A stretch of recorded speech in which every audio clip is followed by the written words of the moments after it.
Let's play quietly.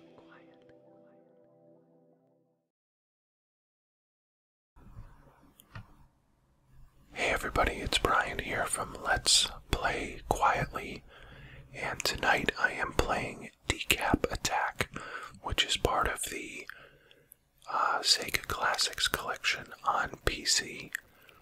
As you will see, this is a platformer, and it is put out by a company named Victokai, and you are a guy by the name of Chuck D. Head, who is a creation of Frankenstein, and the enemy you're fighting, which is right there, is Max Decap, and what he's done is he has raised an army that he is going to use to take over the surface world. And you, as Chuck, are going to save the surface world by fighting his minions and sort of finding all of the missing pieces to put the world back together. And so, like I said, it's a platformer, and as we get into it here, you see me jump into the inventory menu. There are several types of power-ups that you can use in this game, and so in addition to platforming, Chuck has a face attack where you saw that his face pops out of his torso, but he can also pick up a power-up that gives him a head that he uses like a boomerang, and I just lost it there. But you can use that as sort of a projectile to hurl at your enemies, and if you lose that, then you're just using your face attack, which is the equivalent of your melee attack. And so the enemies in this game range from the sort of horror themed to the kind of mundane to the just plain weird. Like, these guys are almost like frog-like enemies that are wearing little beanies and dressed like Tweedledee and Tweedledum. And then you have this sort of strung-out Daffy Ducks that are flying up ahead. And then you see werewolves and things like that. And so a lot of the elements of a normal platforming game are here. You have sort of the trampolines that you see me use right here, except they take the form of sort of skeleton heads that will ratchet you up in the air. These guys, again, are like little goblins or frogs, and you'll see that every so often I'm hitting one of those totem statues and breaking it, and that's giving me some of my health back. The health system is a heart system, and the first time that you get hit, your heart shrinks, and the second time it actually disappears, and so you can replenish it by doing pickups, but it doesn't regenerate or anything like that. So I frequently inadvertently go into this menu of the inventory because I am playing on an Xbox One controller, and so I will often mean to hit jump or attack, and I will hit menu, but then I ended up going in and actually looking at some of the descriptions of the items, and they will do things like give you invulnerability or freeze enemies for a certain amount of time. I forget what this one did, but I didn't mean to choose it. I didn't want to use any power-ups right here, but I could not figure out how to get up to the next level, and it turns out that I just wasn't hitting jump at the right time to basically make a super jump. And so you see me trying to get out of here and figure out what I'm supposed to be doing, but eventually I do make the jump and get out there. There's a momentum to the way that Chuck moves, and you'll see that he has like that Scooby-Doo, flailing of his feet when he goes too far in one direction or if he's trying to slow down, and that is a momentum that you feel in the game, so it's actually pretty easy to slide off of a ledge or to go too fast down a hill and careen off the side of it or run into an enemy. And so you have to be really careful about how you do that. So, but, I mean, I'm pretty rusty in this game. I actually bought Decap Attack Sega Genesis. I had a Genesis back in the day and bought this game when it came out because it had very cool box art that had a picture of Chuck kind of throwing his head at you, and there was all the enemies in the background and stuff like that, and I'm a horror fan, so it just sort of spoke to me, and I never beat the game. I got fairly far into it, but I never beat it, and I couldn't figure out why. And then I started playing it again, and I remembered why I didn't get overly far in this game, and you'll see kind of as we go along, but right now I'm just trying to figure out how to get the heck out of level 1, and I'm almost there, but I almost backtracked away from where I needed to go. I don't do a good job of collecting all of the totems, which is a bummer because there are like some coins and things like that that I think you can use to buy power-ups later on. There's a werewolf, which I really like the visual style of this game. I'm a big fan of the Sega Genesis era of games anyways, and this game in particular has a pretty cool art style. You can see in the background sort of the scale of the different islands, and it's kind of cool the way that it's set up. I don't really understand why the lava has regular bubbles that look like they are out of a bathtub coming up, but you know, whatever. So I finally beat the first level, and we get into the second area, and it's kind of more of the same, except you can see the tombstones that are marked in the background, so we're kind of around a cemetery or something like that. One of the cool things about the way that the combat works in this game is that Chuck can actually knock those projectiles out of midair that the other enemies shoot, which is kind of cool, and I think a little bit different than what you see in some other games. Usually you wouldn't be able to do that, so it's kind of cool that you can knock the arrows aside and stuff like that. If you couldn't, I would have died 1,000 times in this game, but if you keep spamming his melee attack, it almost becomes like a shield, and you can deflect a lot of the attacks coming your way. Those little ghost characters, if you don't take care of them quickly, can become a pain in the butt. The problem with your skull head is that you can't throw it that far, and so it's not super effective, but it's better than nothing, so it worked fine there. And a lot of the strategy, I think, if there is one, to navigating the levels here is just to make sure that you clear out the enemies before you try to platform up. It kind of has a Kid Icarus feel to it a little bit, in that the levels are very vertical. And another thing that's kind of cool is that sometimes there's multiple ways to get to the same area. Like you could go high or you could go low, which is kind of cool, especially because a lot of platformers tend to be very linear, and so you can go back and forth, you can go up and down here, you can backtrack. But one interesting thing about like the levels and backtracking and stuff like that is that once you like run over a bridge and the bridge falls into the lava, if I die, that bridge will still be gone when I respawn. And so whatever happens to the level, like here I'm destroying these bricks almost like Super Mario, those are gone now, so if I respawn they will not.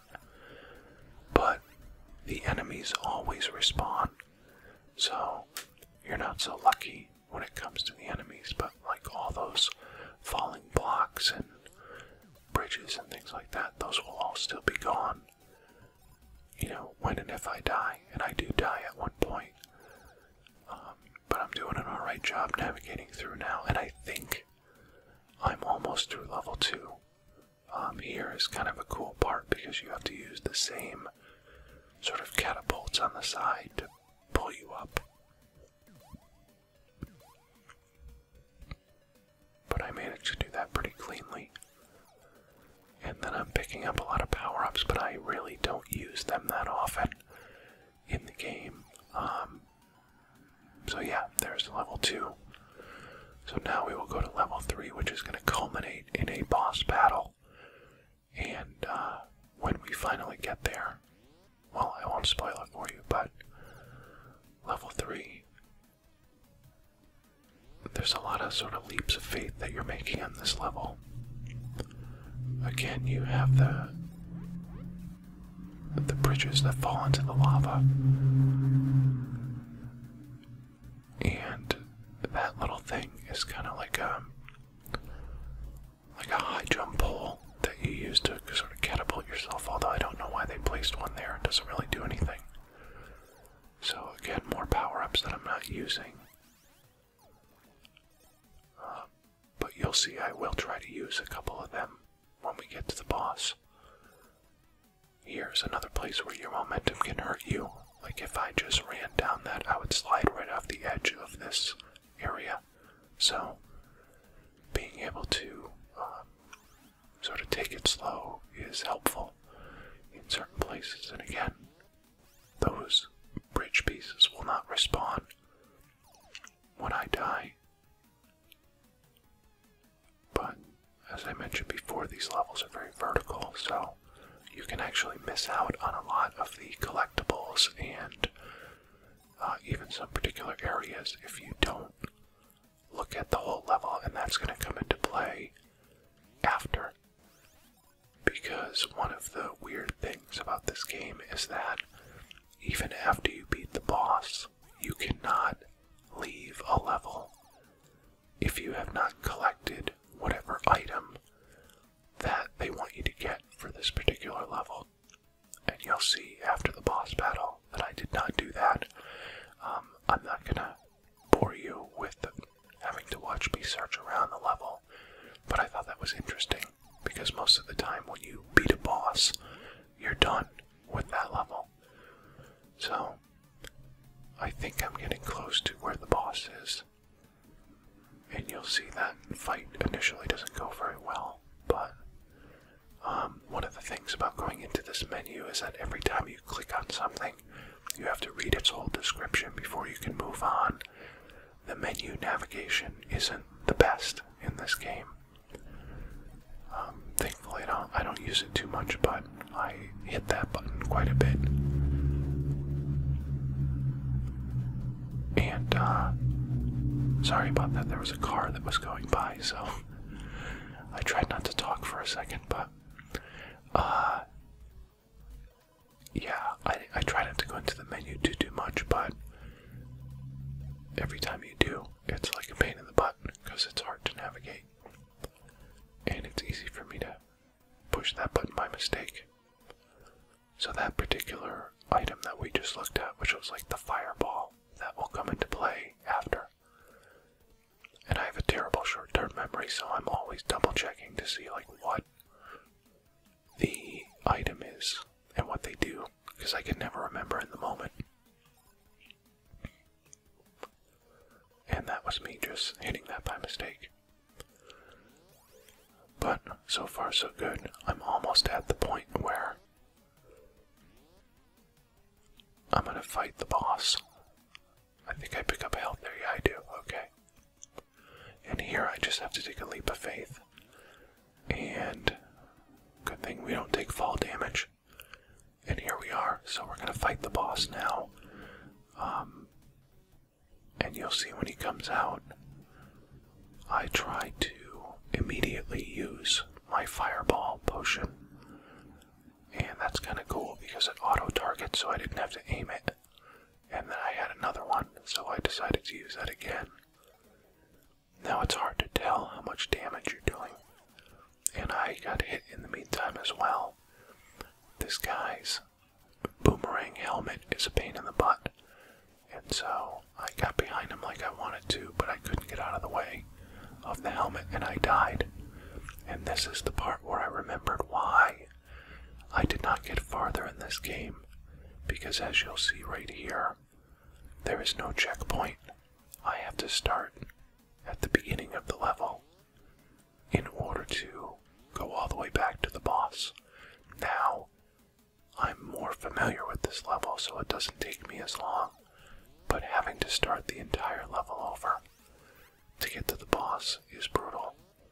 I know that in other games that is the case as well, but man, when it came to this game, there are some difficult parts as it goes on, and having to start every level over when you die is a real morale killer and really makes you not want to go through the entire level again. So, but I did do it for this video because I wanted you to see this boss battle, because that's what we're going to end on basically. So you'll see in a minute.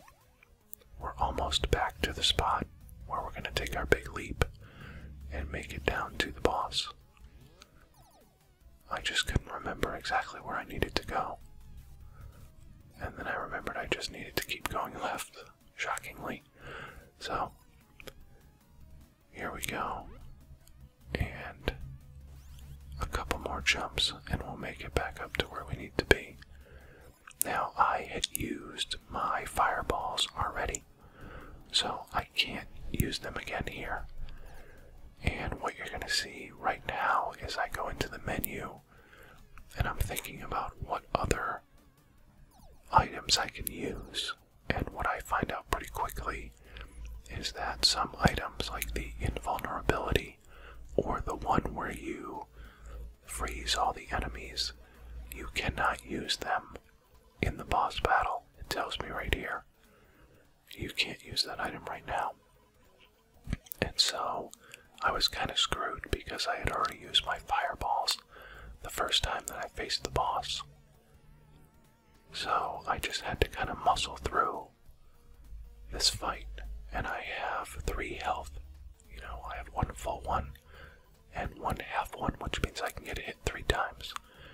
So I just kind of had to beat the boss the old-fashioned way, which is to memorize its pattern, which for this boss is not hard. You'll see that it's going to charge at me, and then what I really want to do is get behind it and spam as many attacks as I can before the boomerang head comes by, because I am awful at avoiding it, but you'll see as we get into it now that the boss is going to turn colors as he takes more damage. And then, I get stuck on the geometry there, but yeah, I get hit. So now I'm down to 1 hit, and I keep spamming. And I almost got killed right there, but then I got behind him. And I waited for him to charge, and then I'll finish him off here, so yeah. So that's the first boss battle through Decap attack. And that is actually going to wrap up this video. Like I said, I'll spare you the part where I have to go through and find the item. But if you like this video, please click like and subscribe to our YouTube page, and I'll be back again soon with some more classic games. And if you have suggestions of what you want to see, let me know in the comments, okay? Take care.